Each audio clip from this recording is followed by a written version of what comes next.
Ito po. Luto naman ako ng banana Q. Ilalagay ko mamaya to. Sino po may gusto na banana Q? Si banana Q. Ito na po siya. Diba ang sarap. Lahat talaga ng mga tao ko. Dito po. Hindi talaga sila hindi sila paborito nila to.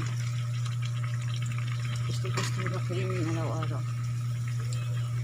Ano talaga mga Pinoy. Ang paborito ng merienda sa mga Pinoy ay ang banana Q. Diba? Masarap talaga ang saging.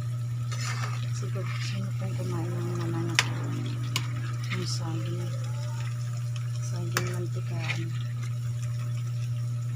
ang tawag sa amin dito sa Bisaya. Sa saging mantikaan na mas social kawati ng banana Q. Ito lang ako nagluluto sa aming dinaan. Sirado po ang dinaan namin kapag magluluto ko ng banana Q kasi ilalagay ko naman ito mamamaya.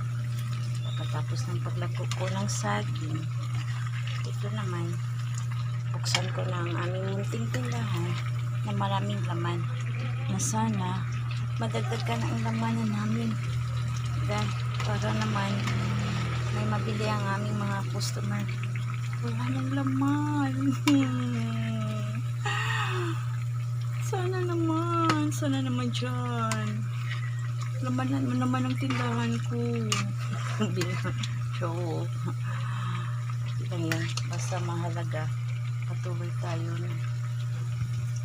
nag-manage sa ating munting tindahan.